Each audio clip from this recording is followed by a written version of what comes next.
আজকের আমরা আলোচনা করব রাস্কিন বন্ডের লেখা একটি ছোট গল্প the night train at Deoli. Class 12 তৃতীয় সেমিস্টারের প্রথম গল্প এটি। আমরা গল্পের প্রত্যেকটি লাইন আলোচনা করব এবং সেই সঙ্গে কোথা থেকে কোয়েশ্চেন হতে পারে সেগুলো সম্পর্কে আমরা একেবারে আলোচনা করব। সুতরাং পুরো ক্লাসটি মন দিয়ে করো। তো আমরা প্রথমে রাস্কিন বন্ড সম্পর্কে কিছু কথা জেনে নিই।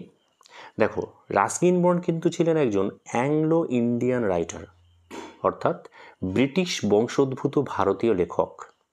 ঠিক আছে, তার জন্ম হয়েছিল 19 মে 1934, অর্থাৎ 1934 সালের 19শে মে কাসাউলি নামক একটি জায়গায়। তার প্রথম novel the room on the roof, যেটি কিনা 1956 সালে প্রকাশিত হয়েছিল, এবং 1992 সালে তাকে সাহিত্য একাডেমি পুরস্কারে পুরস্কৃত করা হয়েছিল তার বিখ্যাত গল্প our trees still grow in Dehra এই গল্পটির জন্য। 1999 সালে ভারত সরকার তাকে পদ্মশ্রী সম্মানে সম্মানিত করেছিলেন এবং 2014 সালে তাকে পদ্মভূষণ সম্মানে সম্মানিত করেছিলেন। ঠিক আছে, আমাদের যে লেখক রাস্কিন বন্ড, তার গল্প নিয়ে কিন্তু অনেকগুলো চলচ্চিত্র তৈরি হয়েছে হিন্দিতে, যেমন এ ফ্লাইট অফ পিয়াগনস, এই গল্পটা অবলম্বনে তৈরি হয়েছিল জুনুন, শশী কাপুর অভিনীত সেই মুভি, এবং সুসানা 7 হাজব্যান্ডস, এই গল্পটা অবলম্বনে তৈরি হয়েছিল 7 খুন মাপ, বিশাল ভরদ্বাজের ছবি। তো যাই হোক, আমরা আজকের আমাদের গল্পেতে ফিরে আসি।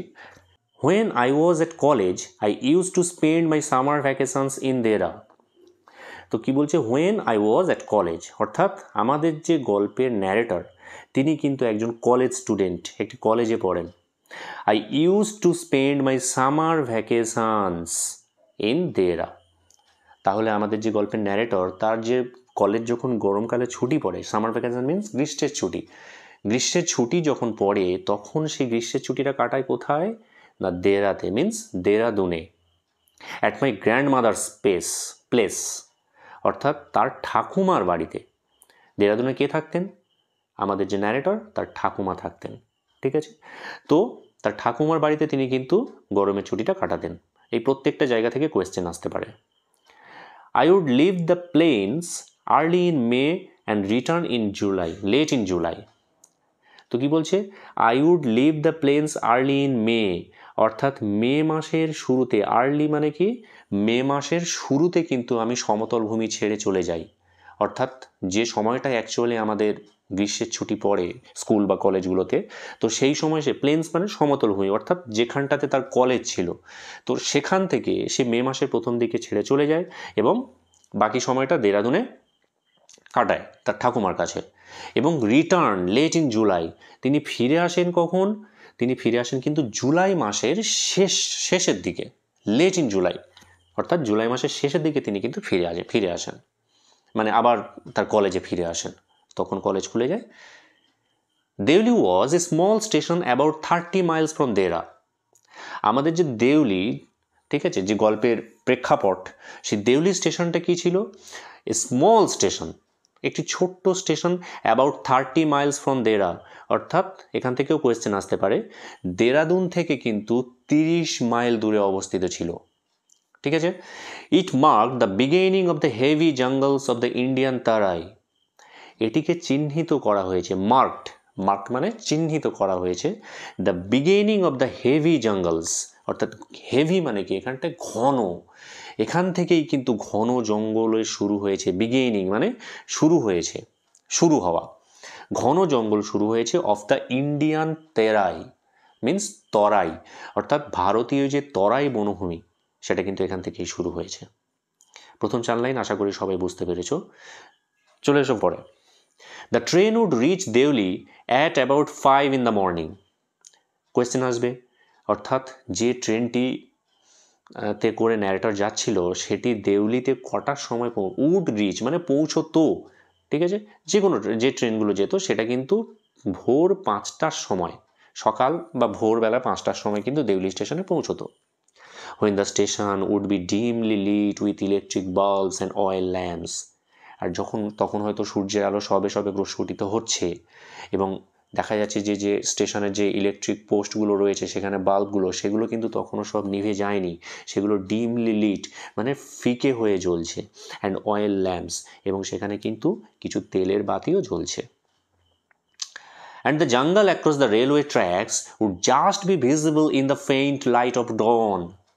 অর্থাৎ সবে ভোরের আলো, তোমরা যারা যদি কখনো ভোরবেলায় উঠে থাকো তাহলে যে ভোরের দৃশ্যটা দেখবে অত্যন্ত অপরূপ দৃশ্য হয়, যেখানে দেখা যায় যে সূর্যের প্রথম আলোর ছটা যখন এসে সমস্ত গাছপালাতে পড়ে তার যে দৃশ্যটা, এখানেও কিন্তু ন্যারেটর সেই দৃশ্যটার কথাই বর্ণনা করেছেন যে ভোরবেলার যে আলোটা যখন এসে প্রথম জঙ্গলে পড়েছে সেটা কিন্তু ফেইন্ট লাইট মানে মৃদু আলোতে কিন্তু সেটা ধীরে ধীরে ভিজিবল হচ্ছে, অর্থাৎ দৃষ্টিগোচর হচ্ছে আমাদের সামনে।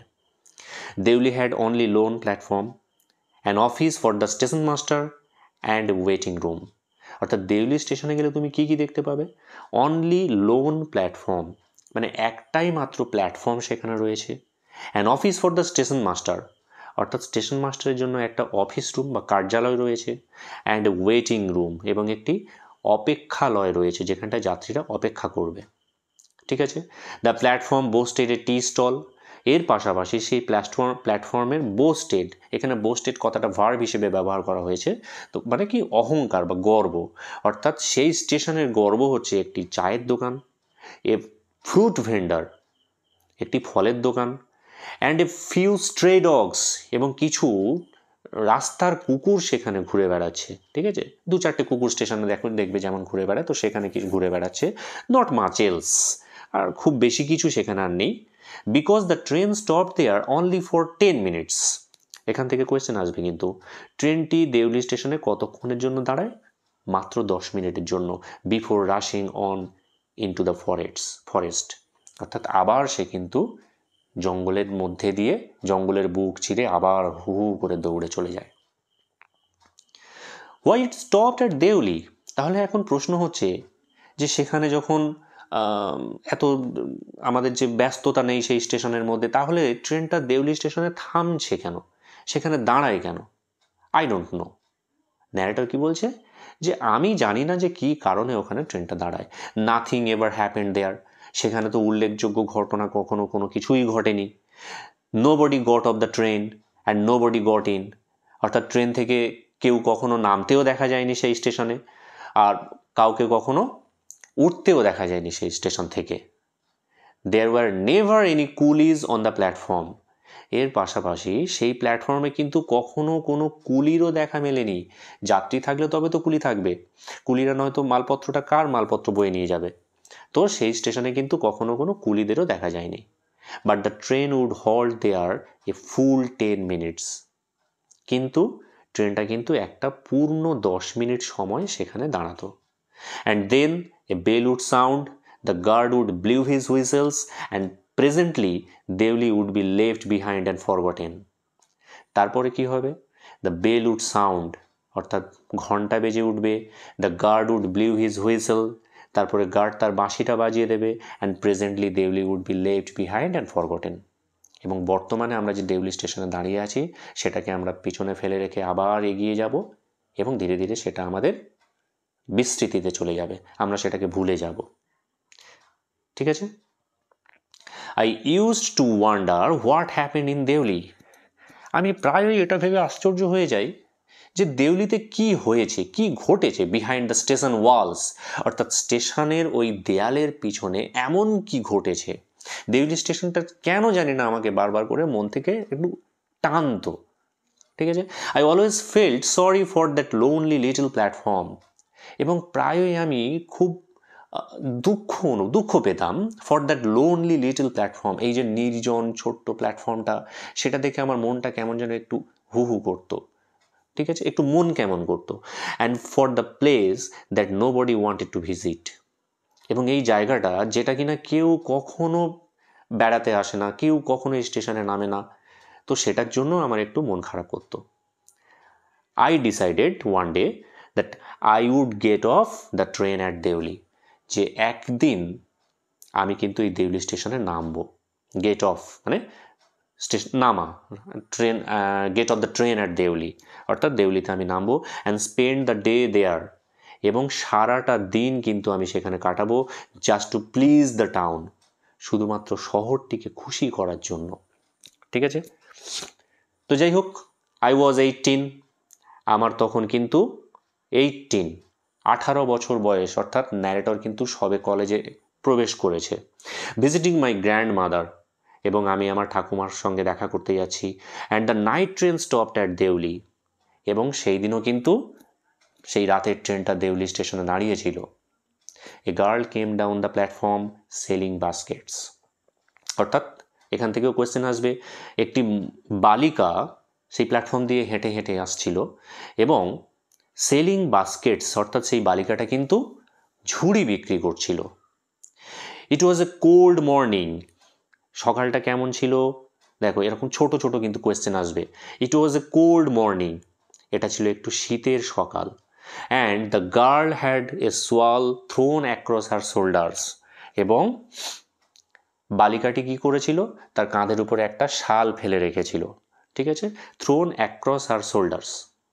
হার ফিট ওয়ার বেয়ার, কিন্তু খেয়াল করে দেখো সেই বালিকাটির পা দুটো ছিল কিন্তু নগ্ন, খালি, সে কিন্তু কোনো চটি পরে ছিল না। আর ক্লোথস ওয়ার ওল্ড, তার পোশাকগুলো কেমন ছিল? তার পোশাকগুলো ছিল পুরনো। But C was a young girl, কিন্তু সে ছিল একজন তরুণ যুবতী।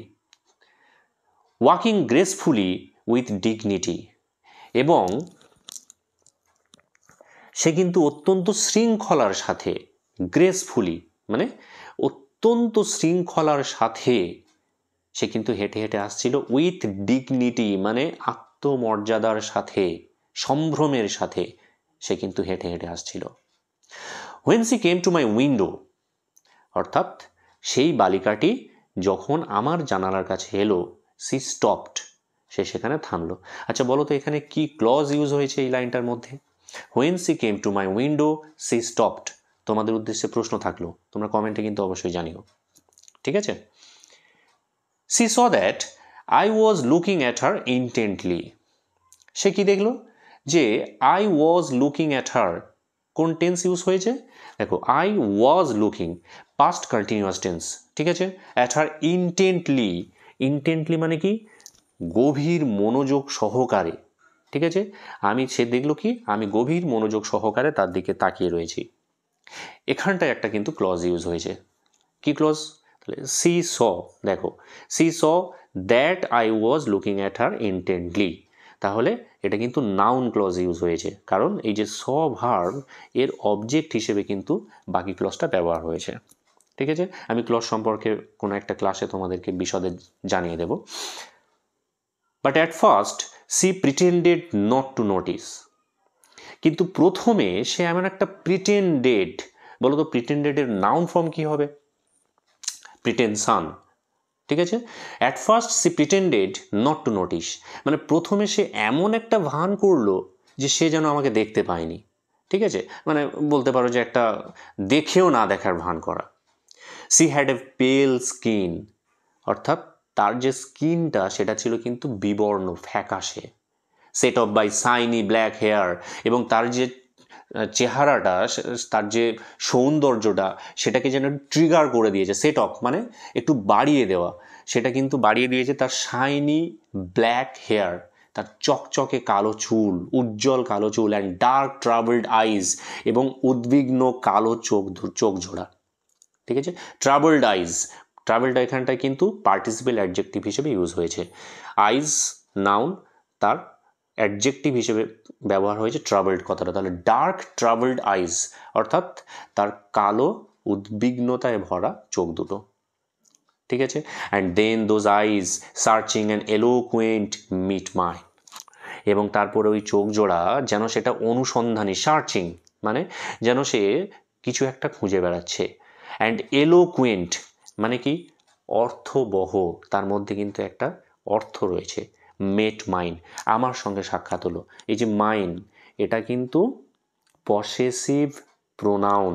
ঠিক আছে, মাই থেকে কিন্তু মাইন হয়।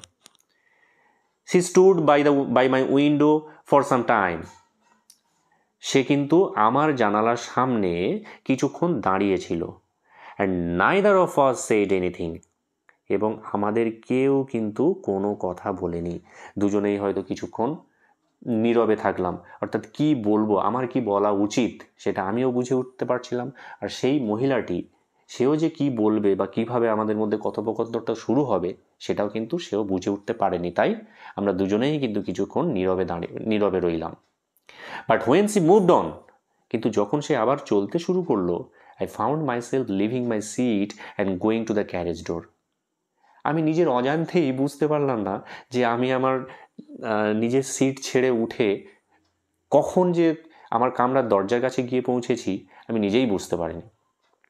And stood waiting on the platform, এবং আমি দেখলাম যে আমি প্ল্যাটফর্মে দাঁড়িয়ে অপেক্ষা করছি, লুকিং দ্য আদার ওয়ে, অন্যদিকে তাকিয়ে। I walked across the tea stall, আমি ধীরে ধীরে হেঁটে সেই চায়ের দোকানটার কাছে পৌঁছলাম।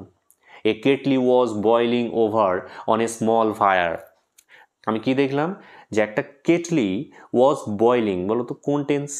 এটাও কিন্তু পাস্ট কন্টিনিউয়াস, অর্থাৎ ফুটছিল, over on a small fire, অর্থাৎ একটি ছোট্ট অগ্নিকুণ্ড জ্বলছিল, সেই আগুনের উপরে কিন্তু সেই কেটলিটা বসানো ছিল, সম্ভবত সেখানে চায়ের জল ফোটানো হচ্ছে। তো সেই ছোট্ট আগুনের উপরে সেই কেটলিটা কিন্তু বসানো রয়েছে।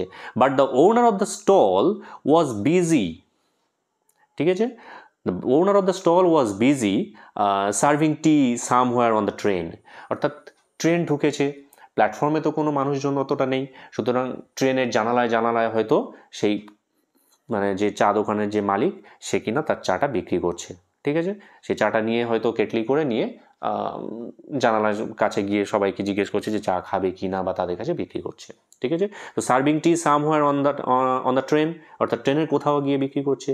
The girl followed me behind the stall, অর্থাৎ সেই ভদ্রমহিলা সে কিন্তু আমার পিছন পিছন সেই চায়ের দোকান পর্যন্ত এলো, ঠিক আছে।